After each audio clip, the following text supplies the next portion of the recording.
গতকাল আমি একটা ভিডিওতে বলেছিলাম যে এখানে ইলিশ মাছ চিংড়ি মাছ পাওয়া যায় না।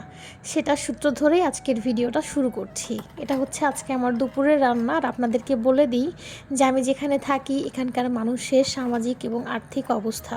আমি গত 1.5 বছরের বেশি সময় ধরে লালমনিরহাটের একটা গ্রামে থাকছি। আমি আবারও বলে দিচ্ছি, এটা কিন্তু গ্রাম। আমি কিন্তু একবারও বলিনি যে এটা শহর, কারণ এটা নিয়ে কোনো তর্ক বিতর্ক হোক সেটা আমি চাই না। আমার কাছে মনে হয় একটা জেলা বা একটা অঞ্চল বা একটা এলাকার আর্থিক কন্ডিশন কেমন সেটা শুধুমাত্র বোঝা যায় সেই এলাকার বাজার ব্যবস্থা এবং ব্যাংকিং সিস্টেমটা কেমন।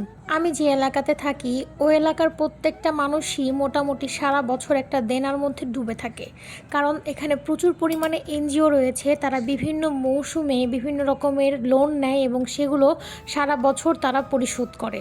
তো যেহেতু একটা মানুষ বা একটা পরিবারের কাছে সবসময় একটা টেনশন থাকে যে আমাকে প্রত্যেক সপ্তাহে এই পরিমাণ অ্যামাউন্ট জমা দিতে হবে, তখন নিশ্চয়ই তার এই খেয়ালটা থাকবে না যে আমাকে অনেক দামি মাছ বাজার থেকে কিনে খেতে হবে।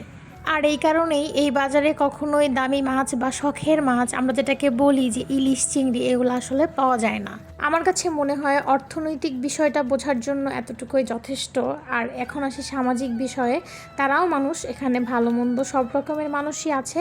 যদিও আমি তেমন কোনো মানুষের সাথে মিশি না, তবে বসবাসের ক্ষেত্রে যতটুকু মানুষের সাথে আমার মিশতে হয়েছে এই 1.5 বছরে, তাতে আমি মনে করি এরা নতুন মানুষ দেখলে পরে অনেক বেশি আগ্রহ প্রকাশ করে সব কিছু জানার জন্য।